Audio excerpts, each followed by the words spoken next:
অনেকদিন ধরেই এই আরামবাগের তিরলে বাঘের গুজবকে কেন্দ্র করে তীব্র উত্তেজনা ছড়িয়েছিল তিরল ও তার পার্শ্ববর্তী অন্যান্য এলাকায়। এমনকি এই পরিস্থিতি সামাল দিতে পথে নামতে হলো আরামবাগ বন দপ্তর বিভাগকেও। রীতিমতো মাইকিং প্রচার করে যাতে গুজব না ছড়ায় তারই চেষ্টা চালানো হলো।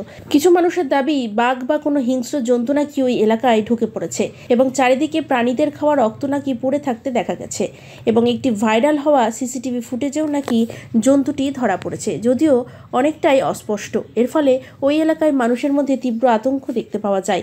তিরল সহ পার্শ্ববর্তী এলাকার শিক্ষার্থীদের স্কুল পাঠশালায় পাঠাতেও ভয় পাচ্ছিলেন বাড়ির অভিভাবকেরা। যদিও বন দপ্তর প্রথম থেকে সতর্কতামূলক ব্যবস্থা জারি করেছে, তবুও ভয় যেন পিছুই ছাড়ছিল না।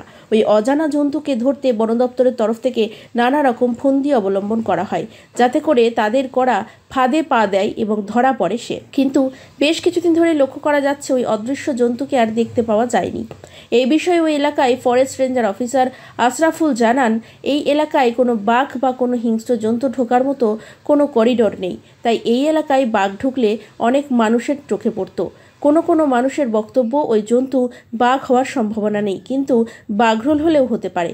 ঘটনা যা কিছুই হোক, বন দপ্তরের তরফ থেকে মাইকিং প্রচারের মাধ্যমে এলাকার বাসিন্দাদের সতর্ক করতে থাকছিল।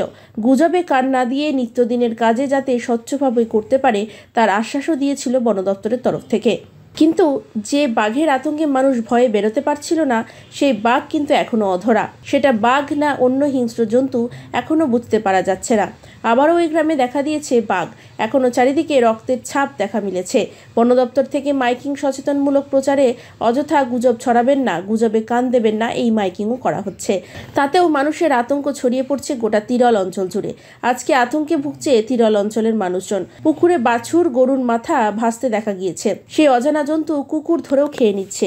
এলাকায় কমছে ছাগল, মুরগি, হাঁস। এইরকমই অভিযোগ গ্রামবাসীদের। গ্রামে কুকুরকে প্রায় তারা দেখতেই পাওয়া যাচ্ছে না। শোনা যাচ্ছে কুকুরকে বাঘ ধরে নাকি খেয়ে নিচ্ছে। বন দপ্তরের কর্মীরা এসে বাঘ ধরা খাঁচা রেখে গিয়েছে এবং সেই খাঁচাতে ধরা পড়েনি এখনও বাঘ, কিন্তু চারিদিকে বাঘের পা দেখতে পাওয়া যাচ্ছে। বন দপ্তরের কর্মীরা আজকেও গ্রামের চারিদিকে ঘোরাফেরা করেছে, বারংবার চালাচ্ছে সতর্কতামূলক প্রচার, তবুও এখনও অজানা জন্তু অধরায়।